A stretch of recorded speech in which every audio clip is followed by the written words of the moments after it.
Hello everyone and welcome. Today we're diving into a Leetcode problem called Find All K-Distant Indices in an Array. It sounds a bit technical, but don't worry, the core idea is pretty straightforward. We'll break it down step by step, look at a couple of ways to solve it, and figure out the most efficient approach. Let's get started. Alright, so here's the task. We're given a list of numbers, which we'll call nums. We also get two extra numbers, a key, and a value k. Our goal is to find all the k-distant indices. So what does that mean? An index, let's call it I, is k-distant if we can find at least one other index, let's call it j, where two things are true.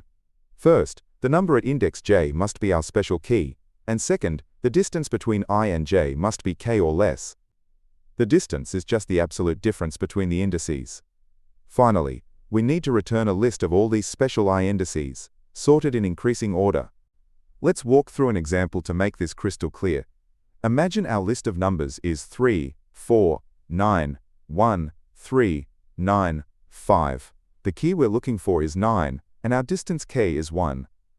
First, let's find all the spots where our key, the number 9, appears. It's at index 2 and index 5. These are our j indices. Now we check every index I from 0 to 6. For an index to be a valid answer, it has to be within a distance of 1 from either index 2 or index 5. Let's check index 1. Is it close enough? The distance from index 1 to index 2 is just 1, which is less than or equal to our k of 1. So yes, index 1 is a k-distant index. What about index 4? Its distance to index 5 is also 1. So index 4 is also a k-distant index. If we do this for all the indices, we'll find that 1, 2, 3, 4, 5, and 6 all fit the criteria. So we return them as a sorted list. Okay, so what's the first idea that comes to mind? The most direct way is usually the brute force approach. We can simply go through every single index in our array. Let's call it I. And for each I, we can go through the entire array again, looking at every other index. Let's call that one j. In this inner loop, we ask two questions. Is the number at index j our key? And is the distance between I and j less than or equal to k? If both answers are yes, then we know I is a k-distant index, and we should add it to our results. Here's what that brute force idea looks like in Python. We create a set to store our results. Using a set is handy because it automatically handles duplicates for us. Then, you can see the two nested loops. The outer loop picks our candidate index I, and the inner loop checks it against every other index j. Inside, it performs the two checks we talked about. If the conditions are met, we add I to our set and, importantly, we can break out of the inner loop. Why? Because we only need to find one valid j for each I. Once we find one, we can move on to the next I. Finally, we convert our set to a list and sort it before returning. So how efficient is this brute force method? Not very, unfortunately. The time complexity is what we call big O of n squared. This is because for each of the n elements in the outer loop, we might have to run through all n elements in the inner loop. When n gets large, this gets slow very quickly. For space, in the worst-case scenario, every index could be a k-distant index. So we might need enough space to store all n indices in our result set. We can definitely do better. The brute force approach does a lot of unnecessary work.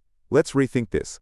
Instead of checking from the perspective of every single index I, what if we focus only on the important locations? The locations where our key actually exists. First, let's do one quick pass through the array and collect all the indices where the number is equal to our key. Now for each of these key locations, say at index j, we know that every index within a distance of k is a valid answer.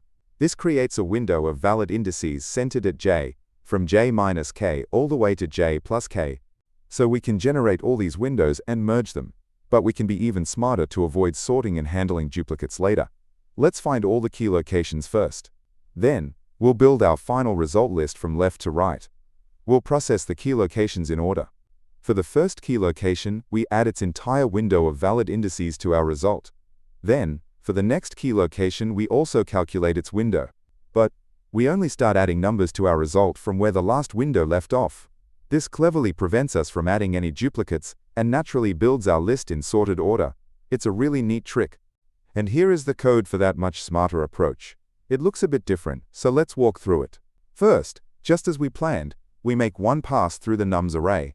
The goal here is simple. Find every index I where the number is our key, and store those indices in a new list, which we'll call key indices. Next is the core logic. We initialize an empty result list and a variable called lastAddedIndex, starting it at 0. This variable is our magic trick. It remembers the end of the last window we processed. We then loop through each j in our list of key indices. For each j, we calculate the start and end of its window. The end is just j plus k, making sure we don't go past the end of the array.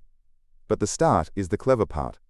It's the larger of two values, either the beginning of the current window, which is j minus k path, or the last added index. This ensures we never go backward and re-add indices.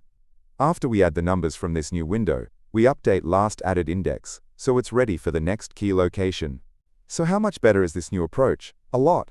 The time complexity is now big O of n, or linear time.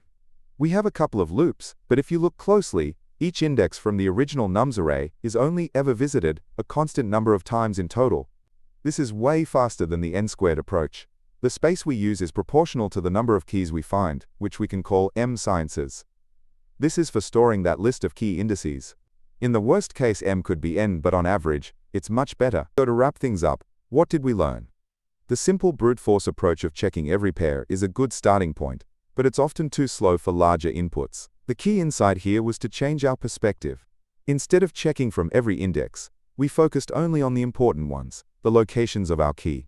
This turned the problem into one about creating and combining windows of valid indices.